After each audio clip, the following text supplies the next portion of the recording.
ಇನ್ನು ಜಲ್ಮಹಲ್ ರೆಸಾರ್ಟ್ನಲ್ಲಿ ಜೆಡಿಎಸ್ ಶಾಸಕರು ಒಗ್ಗಟ್ಟನ್ನು ಪ್ರದರ್ಶನ ಮಾಡಿದ್ದಾರೆ. ಮೈಸೂರು ಹೊರವಲಯದಲ್ಲಿರುವಂತಹ ಜಲ್ಮಹಲ್ ರೆಸಾರ್ಟ್ ಸಚಿವರಿಗೆ ಔತಣಕೂಟವನ್ನು ಏರ್ಪಡಿಸಿದ್ರು ಸಿಎಂ ಕುಮಾರಸ್ವಾಮಿ. ತಡರಾತ್ರಿವರೆಗೂ ಕೂಡ ನಡೆದಿದೆ ಜೆಡಿಎಸ್ ನಾಯಕರ ಔತಣಕೂಟ. ಸೀತಾರಾಮ ಕಲ್ಯಾಣ ಚಿತ್ರದ ಟೀಸರ್ ಬಿಡುಗಡೆ ಕಾರ್ಯಕ್ರಮಕ್ಕೆ ಸಂಬಂಧಪಟ್ಟ ಹಾಗೆ ಕಾರ್ಯಕ್ರಮದ ನಂತರ ಔತಣಕೂಟವನ್ನು ಏರ್ಪಡಿಸಿದ್ರು ಎಚ್.ಡಿ. ಕುಮಾರಸ್ವಾಮಿ. ಇದಕ್ಕಾಗಿಯೇ 25 ರೂಮ್ಗಳನ್ನು ಬುಕ್ ಮಾಡಿದ್ರು ಎಚ್.ಡಿ. ಕುಮಾರಸ್ವಾಮಿ ಈ ಹೋಟೆಲ್ನಲ್ಲಿ, ಈ ರೆಸಾರ್ಟ್ನಲ್ಲಿ. ಔತಣಕೂಟ ಮುಗಿಸಿಕೊಂಡು ರಾತ್ರಿಯೇ ತೆರಳಿದ್ರು ಸಿಎಂ. ಶಾಸಕರು ಸಾಕಷ್ಟು ಕುತೂಹಲ ಮೂಡಿಸಿತ್ತು ಸಿಎಂರ ಈ ರೆಸಾರ್ಟ್ ಔತಣಕೂಟ. ಎಲ್ಲರೂ ಹೋದ್ರು, ರೆಸಾರ್ಟ್ನಲ್ಲೇ ಉಳಿದಿದ್ರು 4 ಶಾಸಕರುಗಳು ಅನ್ನುವಂಥದ್ದು ಕೂಡ ಇಲ್ಲಿ ಗಮನಿಸಬೇಕಾಗಿರುವಂತಹ ವಿಚಾರ. ಒಂದು ರೀತಿ ಒಗ್ಗಟ್ಟಿನ ಪ್ರದರ್ಶನನ ಅಥವಾ ಕೇವಲ ಒಂದು ವೀಕೆಂಡ್ ಪಾರ್ಟಿನ, ಒಟ್ಟಿನಲ್ಲಿ ಒಂದು ರೆಸಾರ್ಟ್ ವಾಸವನ್ನು ನಡೆಸಿದ್ದಾರೆ. ಸೀತಾರಾಮ ಕಲ್ಯಾಣದ ಟೀಸರ್ ಲಾಂಚ್ ಬಳಿಕ ಸಿಎಂ ಕುಮಾರಸ್ವಾಮಿ ಈ ರೀತಿಯಾಗಿ ಅಲ್ಲಿ ಔತಣಕೂಟವನ್ನು ಏರ್ಪಡಿಸಿದರು ತಮ್ಮ ಸಚಿವರುಗಳಿಗೆ ಹಾಗೂ ಶಾಸಕರುಗಳಿಗೆ. ಜಲ್ಮಹಲ್ ರೆಸಾರ್ಟ್ನಲ್ಲಿ 25 ರೂಮ್ಗಳನ್ನು ಕೂಡ ಅದಕ್ಕಾಗಿ ಬುಕ್ ಮಾಡಿದ್ರು ಅನ್ನುವಂಥ ಮಾಹಿತಿ.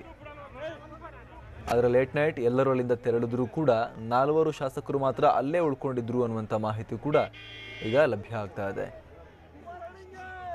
ಮತ್ತಷ್ಟು ಮಾಹಿತಿಯನ್ನು ನೀಡ್ತಾರೆ ನಮ್ಮ ಪ್ರತಿನಿಧಿ ದಿಲೀಪ್.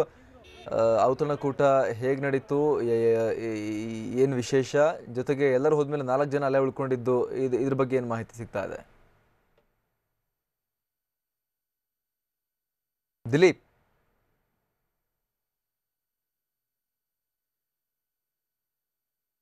ನನ್ನ ಧ್ವನಿ ತಲುಪ್ತಾ ಇದೆಯಾ?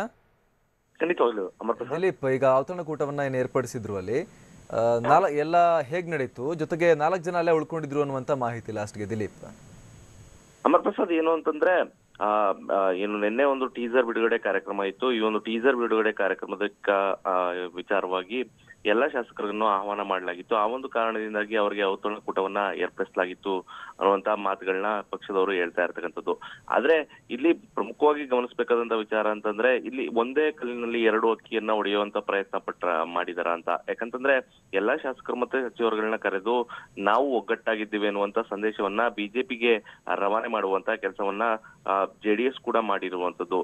ಈಗ ಸದ್ಯಕ್ಕೆ ಸುಮಾರು ಮಧ್ಯರಾತ್ರಿ 2 ಗಂಟೆವರೆಗೂ ಕೂಡ ಔತಣಕೂಟ ನಡೆದಿತ್ತು. ಔತಣಕೂಟದಲ್ಲಿ ಎಲ್ಲರೂ ಕೂಡ ಒಂದು ರೀತಿಯಲ್ಲಿ ಕಿವಿ ಮಾತನ್ನ ಹೇಳಿದ್ದಾರೆ. ಯಾರು ಕೂಡ ಯಾವುದೇ ಬಿಜೆಪಿ ಪಕ್ಷದ ಆಮಿಷಗಳಿಗೆ ಒಳಗಾಗಬಾರದು ಅನ್ನುವಂತ ಮಾತುಗಳನ್ನ ಹೇಳಿದ್ದಾರೆ ಅನ್ನುವಂತ ಮಾಹಿತಿ ಸಿಗ್ತಾ ಇರ್ತಕ್ಕಂಥದ್ದು.